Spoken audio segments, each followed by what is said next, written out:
Exams cracker. So previous videos में हम लोगों ने चैप्टर 1 कंप्लीट कर लिया था और आज हम लोग लेके आए हैं आपके सिलेबस का चैप्टर 2 नेक्स्ट स्टेप चैप्टर यानी कि सेकेंड पार्ट्स ऑफ स्पीच जो है प्रोनाउंस। अब प्रोनाउन की बात करें तो आपको इजीली इसमें दिख रहा होगा, इसमें एक वर्ड आता है नाउन। दैट मीन्स प्रोनाउंस पढ़ने से पहले आपको नाउन के बारे में पता होना बहुत ज़रूरी है। तो चलिए क्विक रिवीजन करते हैं। नाउन क्या है? नेम। किसी भी person, place, thing, animal, idea के नेम को हम क्या बोलते हैं? नाउन। अब प्रोनाउंस की बात करें तो प्रोनाउंस वो वर्ड्स हैं जो हम किसकी जगह पर इस्तेमाल करते हैं? हम नाउन को रिप्लेस करने के लिए इस्तेमाल होते हैं। ठीक है, चलिए एक एग्जांपल लेते हैं। जैसे कि मैं बात करूं मेरा फ्रेंड राम, ठीक है, मैं अपने फ्रेंड राम के बारे में बात कर रही हूँ कि राम मेरा बहुत अच्छा दोस्त है, राम मेरे घर के पास ही रहता है, राम पढ़ने में बहुत अच्छा है, राम हमेशा ही अच्छे काम करता है। तो जब मैं राम के बारे में बात कर रही हूँ तो मैं बार बार हर सेंटेंस में राम का नाम रेपिटेडली ले रही हूँ, राइट। लेकिन इसी रेपिटेशन को इंग्लिश लैंग्वेज में अवॉइड करना ज़रूरी है। एक नेम की रेपिटेशन को अवॉइड करना इज़ इम्पॉर्टेंट और उसी नेम की रेपिटेशन को अवॉइड करने के लिए हम लोग यूज़ करते हैं प्रोनाउंस का। तो बेसिकली प्रोनाउंस क्या करते हैं? नाउन्स की रेपिटेशन को अवॉइड करने के लिए जो शब्द हम एक नाउन की जगह पर लगाते हैं उन्हें बोलते हैं प्रोनाउंस। ठीक है, तो जल्दी से इसका डेफिनेशन देख लेते हैं। Words used in place of noun to avoid its repetition are pronouns। तो बेसिकली प्रोनाउंस कौन से वर्ड्स हैं जो नाउन की रेपिटेशन के लिए अवॉइड किए जाते हैं? तो एक एग्जांपल जैसे मैंने ली, Ram is my good friend, Ram is very intelligent, Ram is a good boy। तो अब जब मैं राम के बारे में बात करूँ, मैं बार बार राम राम राम नेम्स की रेपिटेशन जो है वो हर सेंटेंस में ले रही हूँ। इसी रेपिटेशन को अवॉइड करने के लिए मैं राम की जगह पर एक प्रोनाउन का यूज़ कर सकती हूँ जो उसी को रिप्रेजेंट करेगा, जो उसी की तरफ इशारा करेगा। तो इसी सेंटेंस को मैं कुछ ऐसे लिख दूँ, Ram is my good friend, he is very intelligent, he is a good boy. ऐसे जब हम लोग बात करते हैं वो है इसकी रेपिटेशन को अवॉइड करने के लिए। तो किसी भी तरह के नेम को अवॉइड करने के लिए जब हम वर्ड्स यूज़ करते हैं, ही, शी, इट, दे, मी, माई, आई, वे, ये सब वर्ड्स जो हैं बेसिकली ये क्या हैं? प्रोनाउंस हैं जो किसकी जगह पर यूज़ होते हैं? नाउन की जगह पर। एग्जाम्पल्स देख लेते हैं कुछ, like he, she, it, they, we, us, my, mine, etcetera. ये सभी डिफरेंट कैटेगरीज़ के प्रोनाउंस हैं जो हम डिफरेंट टाइप्स ऑफ नाउन में हम लोग पढ़ेंगे। ठीक है, बिफोर हम लोग स्टार्ट करें टाइप्स ऑफ नाउन, उससे पहले जो है एक बहुत इंपॉर्टेंट पॉइंट जो मैं आप लोगों को बता दूं कि कोई भी प्रोनाउन जो है वो किसके ऊपर डिपेंड करता है? कुछ दो इंपॉर्टेंट पॉइंट्स के ऊपर डिपेंड करता है। फर्स्ट पॉइंट क्या रहेगा? Number of noun. Second point क्या रहेगा? Gender of noun. यानी कि नंबर ऑफ नाउन का मतलब अगर नाउन जो है वो प्लूरल है या सिंगुलर है, अकॉर्डिंगली हम लोग क्या यूज़ करेंगे? प्रोनाउन को यूज़ करेंगे। फॉर एग्जांपल मैं क्लास में सिर्फ एक बच्चे की बात कर रही हूँ, एक स्टूडेंट की बात कर रही हूँ, तो मैं उसे सिंगुलर ना प्रोनाउन से ही रिप्रेजेंट करूँगी। मैं उसके लिए या तो सिर्फ ही या तो सिर्फ शी यूज़ करूँगी। जब मैं क्लास में बहुत सारे ग्रुप की बात कर रही हूँ, बहुत सारे स्टूडेंट्स की बात कर रही हूँ, तो मैं उन्हें प्लूरल प्रोनाउन से रिप्रेजेंट करूँगी, मैं उन्हें दे से रिप्रेजेंट करूँगी। ठीक है, उसी तरीके से जेंडर, अगर मैं किसी मेल के बारे में बात कर रही हूँ तो मैं ही प्रोनाउन का यूज़ करूँगी। फीमेल के बारे में बात कर रही हूँ तो शी प्रोनाउन का यूज़ करूँगी, फेमिनिन जेंडर का यूज़ करूँगी। अगर मैं न्यूटर के बारे में, नॉन लिविंग के बारे में बात करूँ तो मैं इट का यूज़ करूँगी। ठीक है, तो प्रोनाउन जो है वो नंबर और जेंडर ऑफ नाउन पे डिपेंड करता है। फाइन, आई होप आपको डेफिनेशन या बेसिक मीनिंग ऑफ प्रोनाउन जो है वो अभी तक क्लियर हो गया होगा। नेक्स्ट हम लोगों को पढ़ने हैं टाइप्स ऑफ प्रोनाउन। अब टाइप्स देखे जाए तो डिफरेंट बुक में आप डिफरेंट टाइप्स ऑफ प्रोनाउंस पढ़ेंगे, राइट। कहीं पर 9 दिए हुए हैं, कहीं पर 7, कहीं पर 10, कहीं पर 11 भी दिए गए हैं। ठीक है, तो अब हम जो वीडियो में करने वाले हैं वो सभी इंपॉर्टेंट जो है हमारे लिए टाइप्स ऑफ प्रोनाउंस वो करने वाले हैं जो basic major types of pronouns हैं। ठीक है, तो चलिए देखते हैं प्रोनाउंस की टाइप्स टोटल कितनी है। In total 8 types of pronounce जो हैं वो हमें पढ़ना है। The first one is personal pronoun, indefinite pronoun, reflexive pronoun, interrogative pronoun, demonstrative pronoun, distributive pronoun, reciprocal pronoun and relative pronoun. तब इन प्रोनाउंस को हम वन बाय वन पढ़ेंगे विद एग्जांपल्स। तो चलिए स्टार्ट करते हैं with the types of pronounce. So at first we will start with the first type of pronoun, that is personal pronoun. So the very first type is personal pronoun. अब students personal pronoun की बात करें तो इसमें आपको एक word दिखता है पर्सन, ठीक है। तो पर्सनल प्रोनाउन किसके लिए यूज़ होता है? जो डायरेक्टली एक सेंटेंस में से एक पर्सन को रिप्लेस कर दे, वो है पर्सनल प्रोनाउन, एक पर्सन के नेम को रिप्लेस करने वाला प्रोनाउन। अब पर्सन की अगर हम लोग बात करें स्टूडेंट्स, तो इंग्लिश लैंग्वेज में पर्सन्स जो हैं वो 3 तरह के बताए गए हैं। आप लोग हमेशा पढ़ते हैं first person, second person, third person, बहुत बार आप लोगों ने सुना होगा। यही 3 पर्सन्स जो हैं ये मेजर 3 पर्सन्स हैं of English language. First person जिसे हम क्या कहते हैं? स्पीकर, बोलने वाला। सेकेंड पर्सन जिसे हम क्या कहते हैं? लिसनर, एक कॉन्वर्सेशन में सुनने वाला। थर्ड पर्सन जो है वो है नॉन एक्टिव पर्सन, जो कॉन्वर्सेशन में इन्वॉल्व नहीं है। अगर हम अपने एग्जाम्पल लें, ठीक है, अभी हम लोग कॉन्वर्सेट कर रहे हैं, हम लोग बातचीत कर रहे हैं, ठीक है, तो यहाँ पर फर्स्ट पर्सन कौन है? स्पीकर कौन है? मैं। लिसनर कौन है? सेकंड पर्सन कौन है? आप लोग। तो आप लोग क्या हुए? Listener, second person. Third person कौन है? जो ना ही हमारा ये वीडियो देख रहा है, ना ही हमारी बातचीत में इन्वॉल्व है, घर पर कहीं मस्ती सो रहा है, मस्ती कर रहा है, सो रहा है, ठीक है। तो वो क्या हुआ? एक नॉन एक्टिव पर्सन, यानी कि थर्ड पर्सन। तो इन्हीं 3 पर्सन्स जो है ये हम पर्सनल प्रोनाउन में पढ़ेंगे कि डिफरेंट कंडीशंस में, डिफरेंट सिचुएशंस में ये पर्सनल प्रोनाउंस जो हैं वो कैसे चेंज होते हैं, ठीक है। अब बात करें अगर हम 3 पर्सन्स की, तो इन्हीं 3 पर्सन्स के बेसिस पे हम पर्सनल प्रोनाउन के 3 केस पढ़ते हैं। अब वो 3 केस कौन कौन से हैं? पहला सब्जेक्टिव केस, जिसे हम नॉमिनेटिव केस भी कहते हैं। Second is objective case and the third one is possessive case. ये 3 केस जो हैं हम पर्सनल प्रोनाउन के बेसिस पर पढ़ते हैं। तो let me explain these first. Subjective case में वो प्रोनाउंस आते हैं जो किसे रिप्लेस करते हैं? एक सब्जेक्ट को। किसे रिप्लेस करते हैं? जब प्रोनाउंस एक सब्जेक्ट को रिप्लेस करने के लिए काम आए तो वो किस में आएंगे? सब्जेक्टिव केस में। और जिसे नहीं पता है, एक सेंटेंस में हम सब्जेक्ट किसे कहते हैं? सब्जेक्ट होता है doer of an action. For example अगर मैं बोलूँ आई एम टीचिंग, तो टीचिंग कौन कर रहा है? आई। तो आई क्या हुआ? सब्जेक्ट। एक सेंटेंस में कार्य करने वाला पर्सन को हम क्या कहते हैं? सब्जेक्ट। हिंदी में इसे कर्ता कहते हैं। उसके बाद बात आती है ऑब्जेक्ट की, ठीक है। तो ऑब्जेक्टिव केस में वो प्रोनाउंस यूज़ होंगे जो एक ऑब्जेक्ट के लिए यूज़ होंगे, ठीक है। ऑब्जेक्ट जिसके लिए काम किया। आई एम टीचिंग यू, एक एग्जांपल लेते हैं। आई एम टीचिंग यू, मैं पढ़ा रही हूँ, तो सब्जेक्ट कौन हुआ? मैं, आई। किसे पढ़ा रही हूँ? आप लोगों को, यू। तो यू क्या हुआ? ऑब्जेक्ट, जिसके ऊपर उस कार्य का असर हो रहा है, ठीक है। उसके बाद पोजेसिव केस। तो पोजेसिव केस मैंने आप लोगों को पहले भी बताया था, क्या बताता है? ओनरशिप। तो ओनरशिप को हम प्रोनाउन से कैसे रिप्रेजेंट करते हैं? नाउन का ओनरशिप कैसे दिखाते हैं? अपोस्ट्रोफी से। पढ़ा था हम लोगों ने। प्रोनाउन के लिए पोजेसिव केस में कौन से प्रोनाउंस यूज़ होते हैं वो अभी हम लोग देखेंगे। तो एक छोटा सा चार्ट, एक टैबुलर फॉर्म में मैं आप लोगों को एक्सप्लेन कर देती हूँ यही 3 केसेज ऑफ पर्सनल प्रोनाउन। उसके बाद हम लोग करेंगे नेक्स्ट टाइप ऑफ प्रोनाउन।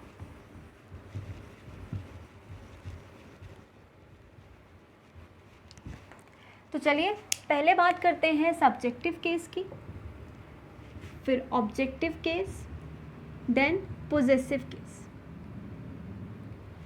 और यहाँ पर हम लेते हैं first person, second person and third person, यानी कि तीनों person subjective, objective and possessive case में कैसे लिखे जाते हैं। तो फर्स्ट पर्सन जो है स्टूडेंट्स, वो हमेशा आपको किसे मानना है?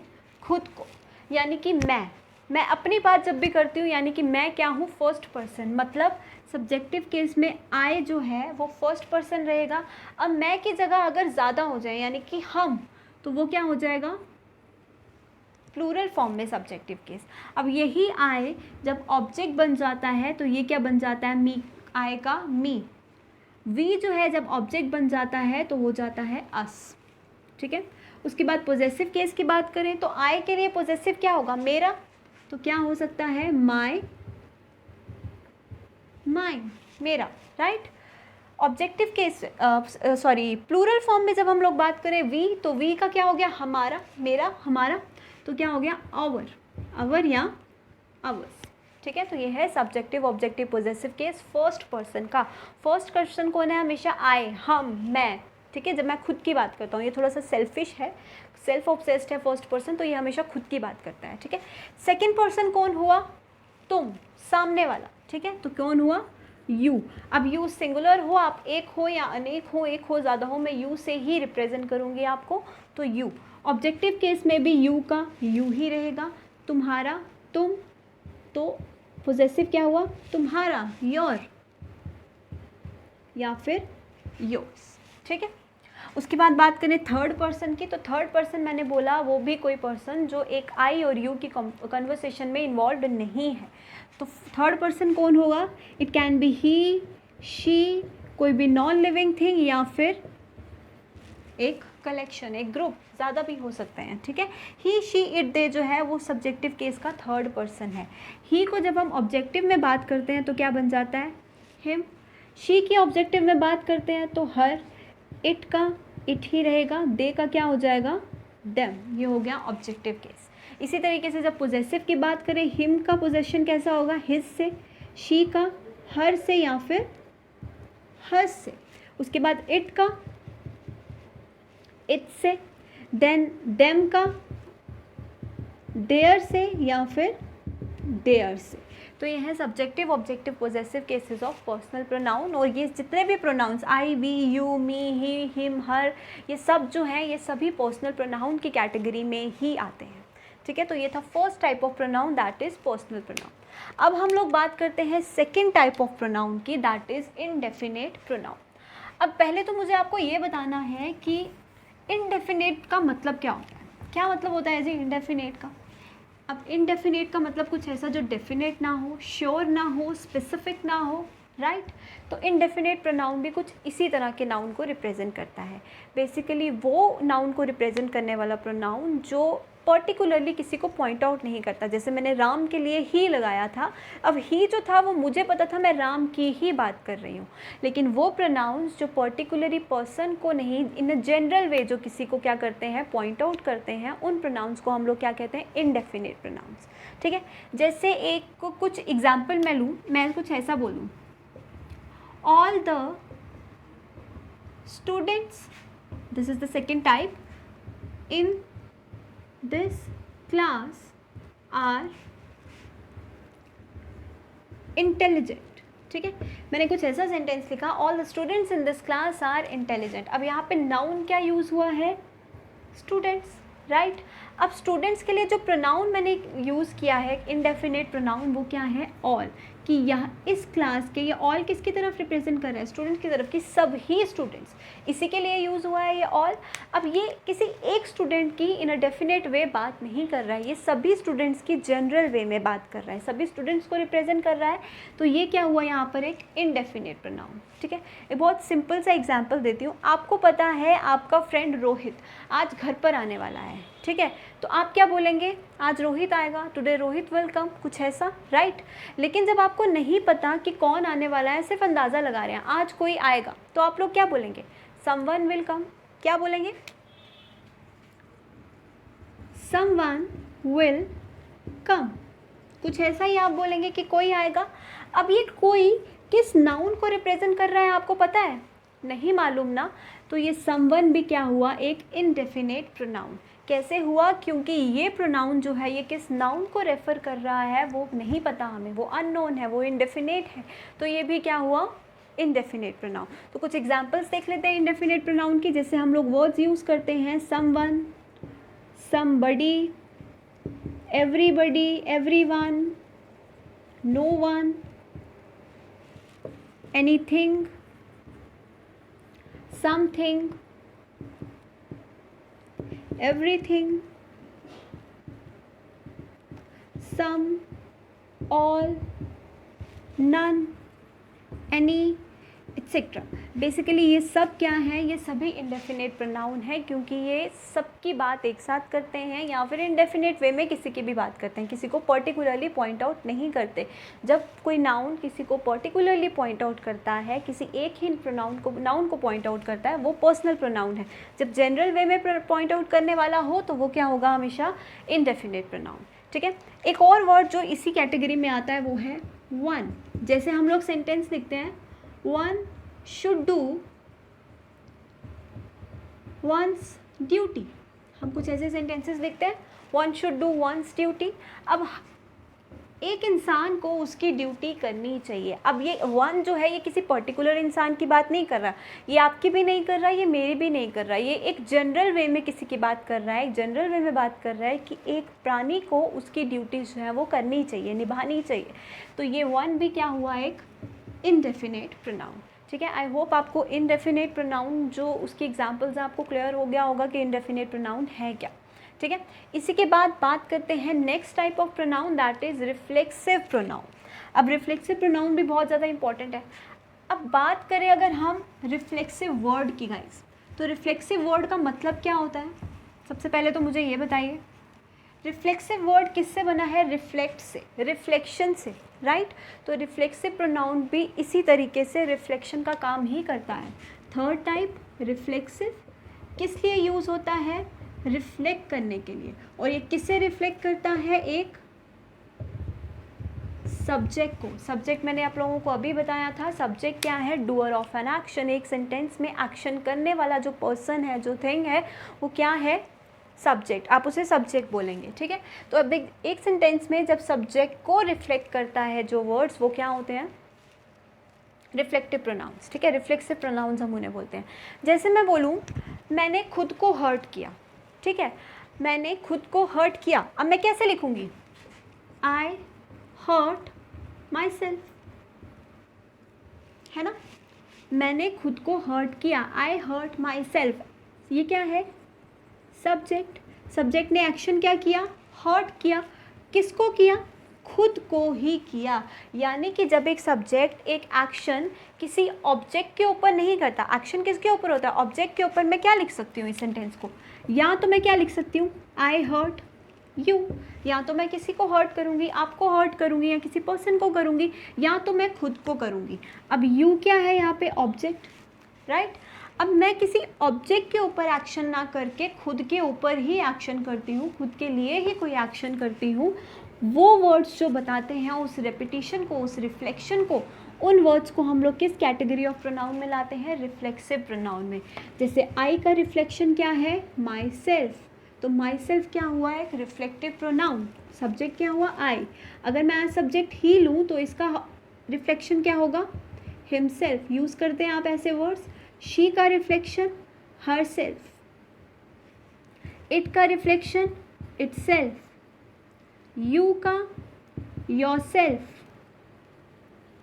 दे का देम सेल्फ। जब पर्सन प्लूरल हो जाता है तो सेल्फ की जगह हम लोग सेल्फ्स लिखते हैं। ठीक है, वी का आवर सेल्फ्स। ठीक है, यू सिंगुलर प्लूरल सेम होता है, तो जब प्लूरल होगा आप योर सेल्फ्स भी लिख सकते हैं। ठीक है, तो ये सब क्या है? ये वर्ड्स जो myself, himself, herself, itself, yourself, ourself, one होगा तो वन सेल्फ। ठीक है, तो ये सारे वर्ड्स क्या हैं? ये सभी हैं रिफ्लेक्सिव प्रोनाउन। कब यूज़ होते हैं एक सेंटेंस में? जब एक ऑब्जेक्ट ना हो और एक सब्जेक्ट खुद पे ही एक्शन परफॉर्म करे, उन्हें हम लोग बोलते हैं रिफ्लेक्सिव। ठीक है, इनका यूज़ हम कहाँ करते हैं, किस तरह के पर्टिकुलर वर्ब्स के साथ इनका यूज़ करते हैं, ये फर्दर मैं आपको नेक्स्ट पार्ट ऑफ प्रोनाउन में रूल्स में बताऊँगी। ठीक है, अभी के लिए आप लोग टाइप ध्यान में रख लीजिए। उसके बाद नेक्स्ट टाइप ऑफ प्रोनाउन अगर हम देखें तो वो है इंटेरोगेटिव प्रोनाउन। तो चलिए देखते हैं fourth type of pronoun, that is interrogative pronoun. Fourth type interrogative pronoun. अब इंटेरोगेटिव का मतलब क्या होता है? Question, right. इंटेरोगेट करना, क्वेश्चन पूछना। तो वो प्रोनाउंस जो इंटेरोगेशन में काम आते हैं उन प्रोनाउंस को हम लोग क्या बोलते हैं? Interrogative pronounce. जैसे who, whom, what, which, where। ठीक है, ये सारे बेसिकली इस तरह के वर्ड्स जो हम इंटेरोगेशन में यूज़ करते हैं, इन सब को ग्रामेटिकली हम लोग क्या बोलते हैं? Interrogative pronounce. जैसे मैं बोलूँ who is your best friend, आपका बेस्ट फ्रेंड कौन है? तो हु क्या कर रहा है? किसी पर्सन का आंसर मांग रहा है, भाई कौन है। बेसिकली हु और हुम जो है वो हम पर्सन के लिए यूज़ करते हैं, इसे हम किसी थिंग एनिमल के लिए यूज़ नहीं कर सकते, ठीक है। ये चीज़ ध्यान में रखनी है आप लोगों को। Who is your best friend, तो जो एक पर्सन का आंसर देने के लिए प्रोनाउन यूज़ होता है उससे क्या बोलते हैं हम लोग, इंटेरोगेटिव प्रोनाउन, ठीक है। और हु जो है बेसिकली किसके लिए यूज़ होता है, पर्सन्स के लिए। एक और पॉइंट बता दूं, हु जो है वो हमेशा सब्जेक्ट को आंसर करता है, हुम जो है वो ऑब्जेक्ट को आंसर करता है। जैसे मैं बोलूँ whom do you want to meet, तुम किससे मिलना चाहते हो, ठीक है। तो हुम किसका आंसर बताएगा, उस ऑब्जेक्ट का जिससे तुम मिलना चाहते हो। तो ये हु हुम का डिफरेंस है। व्हाट की बात करें तो व्हाट किसका आंसर करता है, अगर ये पर्सन्स के लिए यूज़ हुआ है, अगर व्हाट पर्सन के लिए यूज़ हुआ तो बेसिकली ये क्या पूछेगा, एक पर्सन का नेम, जैसे व्हाट इज़ योर नेम, या फिर उसका ऑक्यूपेशन, प्रोफेशन, है ना, यही पूछेगा, व्हाट यू डू, है ना। अगर ये कि व्हाट जो है अगर वो यूज़ हुआ है किसी एनिमल के लिए, ठीक है, या फिर किसी थिंग के लिए बेसिकली वो यूज़ हुआ है, तो थिंग के लिए वो क्या या तो ये थिंग के लिए भी यूज़ हो सकता है, ठीक है। जैसे मैं पूछूं थिंग का बेसिकली क्या है वो चीज़, जैसे हम बोलते हैं क्या है ये, व्हाट इज़ दिस, ठीक है, व्हाट इज़ दिस। तो एक चीज़ के बारे में पूछने के लिए कि वो है क्या, उसके लिए इस्तेमाल होता है। अगर ये किसी पर्सन के लिए बात करें तो उसका नेम, ऑक्यूपेशन के लिए हम लोग इसको एज इंटेरोगेटिव प्रोनाउन यूज़ करते हैं। Next is which. अब गाइज विच की बात करें तो विच वर्ड जो है वो हमेशा किसके लिए यूज़ होता है, ये हमेशा यूज़ होता है चॉइस के लिए। जब आपको ज़्यादा में से किसी एक को चुनना हो, चाहे वो पर्सन हो, वो थिंग हो, लिविंग हो, नॉन लिविंग हो, कुछ भी हो, जब आपको चुनने की बात आती है, सिलेक्शन की बात आती है, तो आप विच का यूज़ करते हैं। जैसे मैं बोलूँ which is your favourite game, आपकी फेवरेट गेम कौन सी है। अब ऑब्वियसली एक गेम में से तो नहीं चुनना है, बहुत सारी गेम्स हैं, उनमें से आपको अपनी फेवरेट बतानी है, चॉइस बतानी है, तो उसके लिए यूज़ होगा विच। अगर मैं पर्सन्स की बात करूँ तो कुछ इस तरीके से, which is your friend in the class, इस क्लास में जितने भी स्टूडेंट्स हैं उनमें से तुम्हारा दोस्त कौन है, यही पूछा गया है। तो अब क्लास में एक स्टूडेंट तो नहीं है, एक स्टूडेंट या एक पर्सन तो नहीं है, ज़्यादा में से चुनना है, तो उसी तरीके से पर्सन को लिए चूज़ करने के लिए भी हम लोग विच का इस्तेमाल करते हैं। Next one is where. Where किसका आंसर करेगा, ऑब्वियसली लोकेशन का, कहाँ पर, ठीक है। तो ये सारे थे इंटेरोगेटिव प्रोनाउंस। बेसिकली इनके यूजेस आपको जनरली भी पता ही रहते हैं, बट इंपॉर्टेंट था क्लियर करना एक बार जिन्हें नहीं मालूम है। तो इंटेरोगेटिव प्रोनाउन इंटेरोगेशन के लिए यूज़ होते हैं, पर्सन, प्लेस, एनिमल्स के लिए, ठीक है। तो the next type is the fifth one, that is demonstrative. अब बात करें अगर डिमॉन्स्ट्रेटिव की, तो डिमॉन्स्ट्रेटिव का मतलब क्या है, डिमॉन्स्ट्रेट करना, इंडिकेट करना, ठीक है।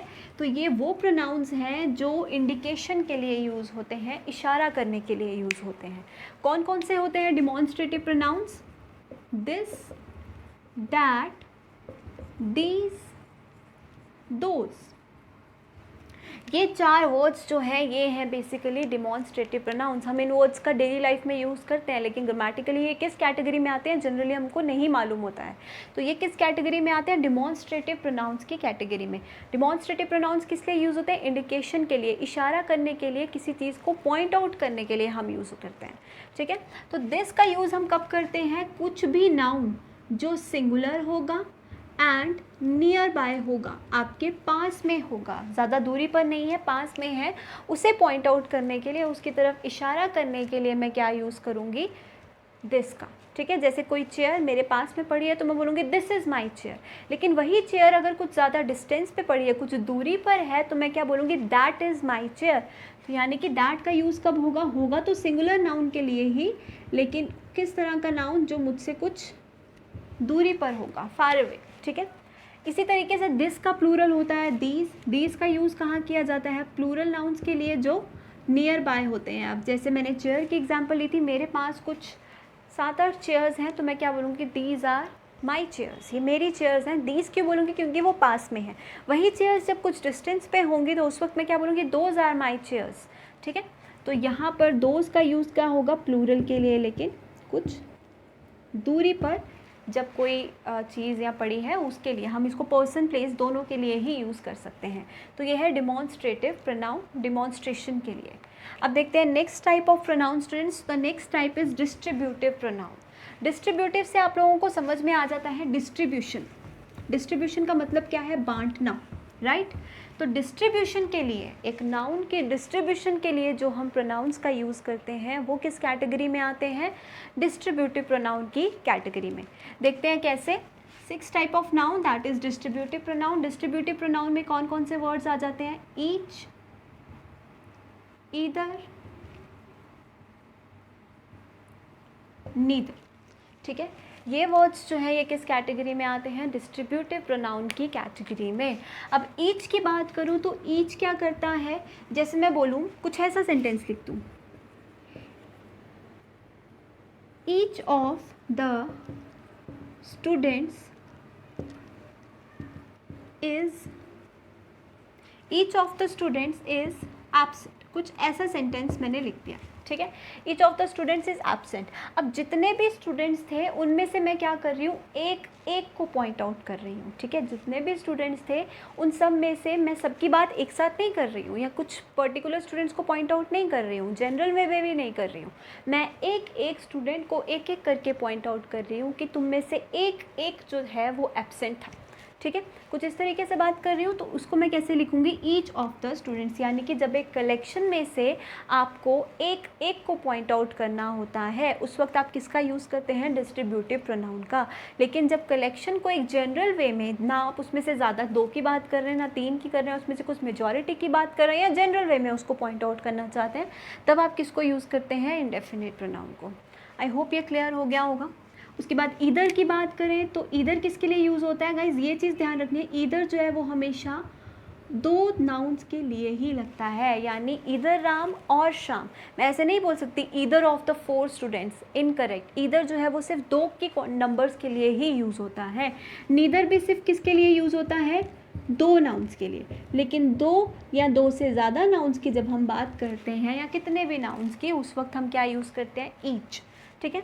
अब इसी सेंटेंस को मैंने ऐसे लिखना हो, अगर मैं कुछ ऐसा लिख दूँ, either of the 4 boys is fighting, कुछ ऐसा लिख दूँ मैं, either of the 4 boys is fighting. क्या मुझे बताइए, जो पॉइंट्स मैंने आप लोगों को बताए उसके अकॉर्डिंग ये सेंटेंस क्लियर होगा? नो। वाई? बिकॉज ईदर जो है वो सिर्फ 2 नाउन्स को पॉइंट आउट करता है। तो ईदर की जगह आप क्या लिख सकते हैं यहाँ पर? ईच ऑफ द 4 बॉयज़, ठीक है। या फिर करेक्ट सेंटेंस क्या होगा? ईदर यूज़ करना है तो either of the 2 boys is fight, इस तरीके से, ठीक है। वही केस है नीदर के लिए भी। नीदर जो है दोनों में से कोई भी नहीं, ईदर जो है वो दोनों में से एक, और ईच जो है वो एक एक को पॉइंट आउट करने के लिए इस्तेमाल किया जाता है। So this is what distributive pronoun is. Next type of pronoun is reciprocal pronoun. अब रेसिप्रोकल का मतलब क्या होता है गाइस? सबसे पहले तो मुझे ये बताइए, आप लोग मैथ्स में भी रेसिप्रोकल पढ़ते हैं, ठीक है। तो रेसिप्रोकल का क्या मतलब होता है? उल्टा, है ना। जैसे मैं मैथ्स में हम लोग करते हैं 1/2 लिखूँ तो 2/1 और 2, ये क्या हो गया? इसका रेसिप्रोकल हो गया। कुछ इसी तरीके से लिखते हैं हम लोग। अब रेसिप्रोकल जो है प्रोनाउन वो इंग्लिश में क्या है? 7 टाइप ऑफ प्रोनाउन हम वर्ड्स यूज़ करते हैं, ईच अदर या फिर वन अनदर, है ना। यही 2 वर्ड्स जो हैं इन्हीं को हम इंग्लिश में कहते हैं, ये किस कैटेगरी में आते हैं? रेसिप्रोकल प्रोनाउन की कैटेगरी में। कैसे?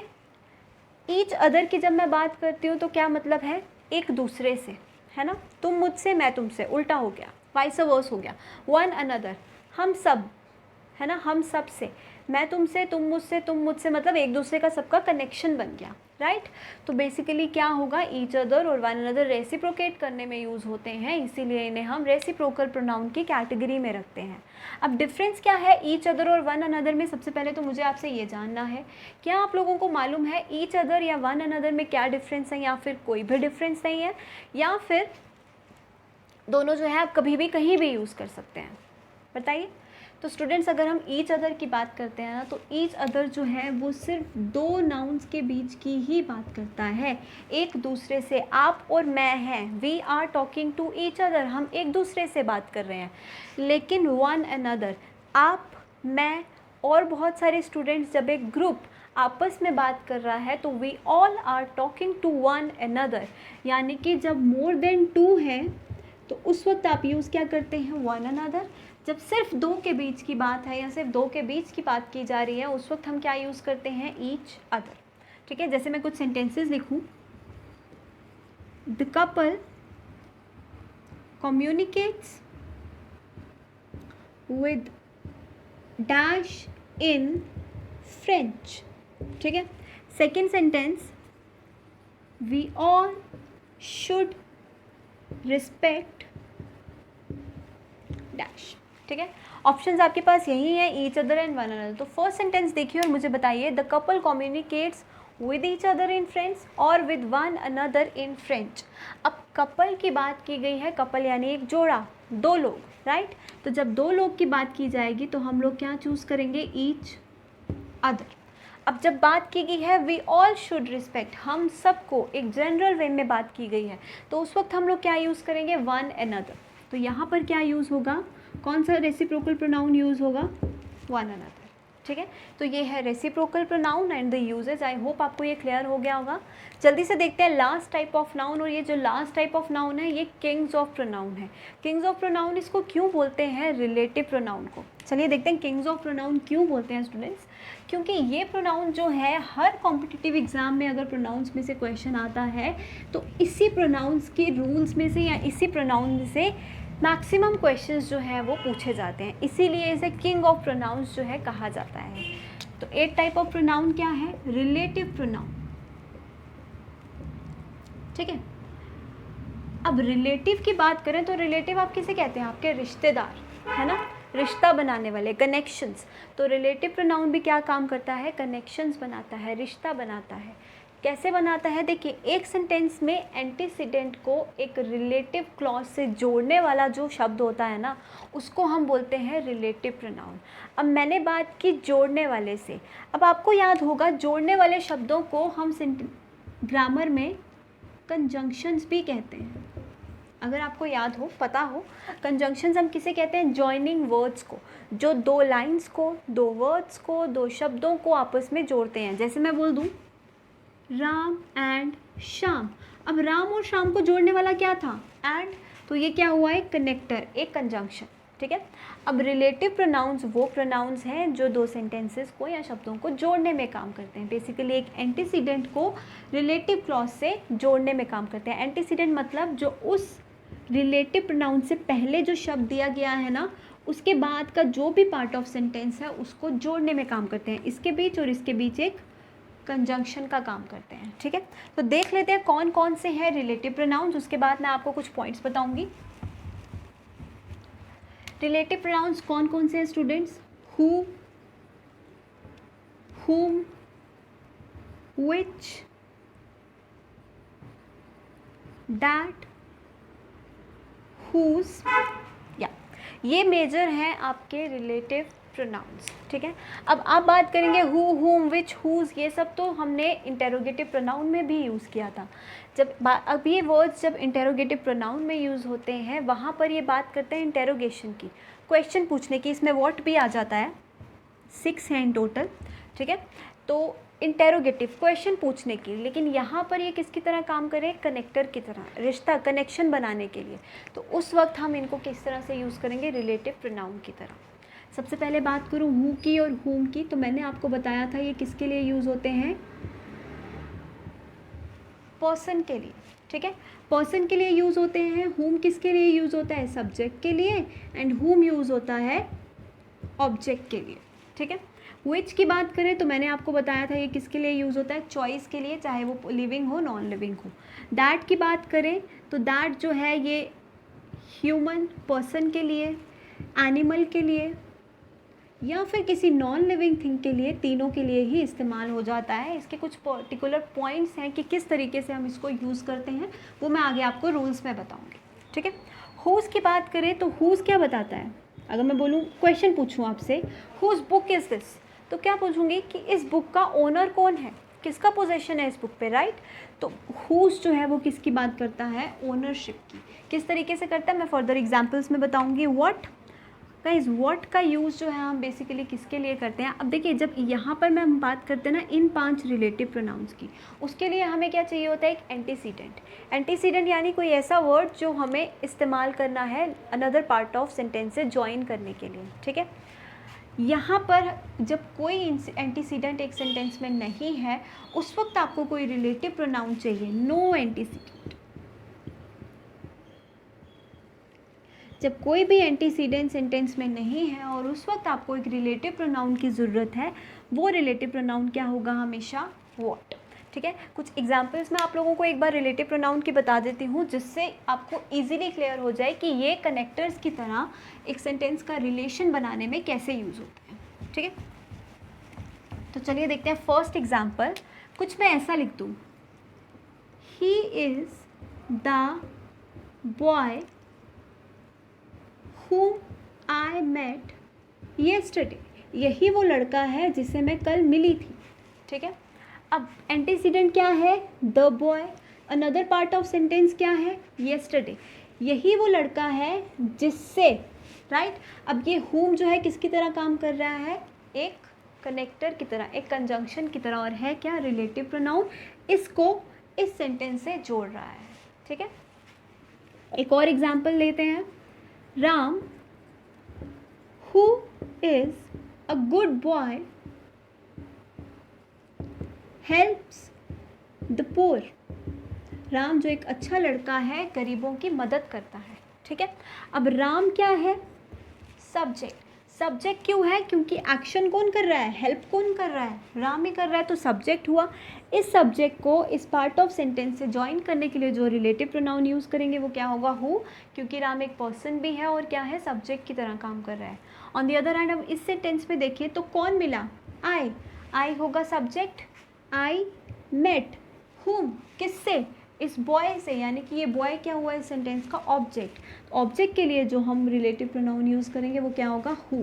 तो ये लोग किस तरह से काम करते हैं? ये काम करते हैं बेसिकली एंटीसीडेंट को पार्ट ऑफ सेंटेंस से ज्वाइन करने के लिए। फर्दर यूजेस जो है एंड एग्जांपल्स मैं आप लोगों को रूल्स के साथ क्लियरली समझाऊंगी। अभी तक जो हम लोगों ने कर लिया है वो है all the basic types of pronoun. So I hope students ये प्रोनाउंस के टाइप आपको अच्छे से समझ में आ गए होंगे। अगर अच्छे से समझ आ गए हैं तो अपने नोट्स जो हैं वो मार्क कर लीजिए, बिकॉज नेक्स्ट वीडियो में जब हम रूल्स करेंगे तो इन प्रोनाउंस की नॉलेज होना, इन टाइप्स की नॉलेज होना आपको बहुत ज़्यादा इंपॉर्टेंट है, अदरवाइज़ आपको समझ में नहीं आएंगे। ठीक है, तो तब तक तैयारी रखिएगा इन पार्ट्स ऑफ नाउन की। कल हम लोग तैयारी करेंगे नेक्स्ट रूल्स की। Till then all the very best and thank you.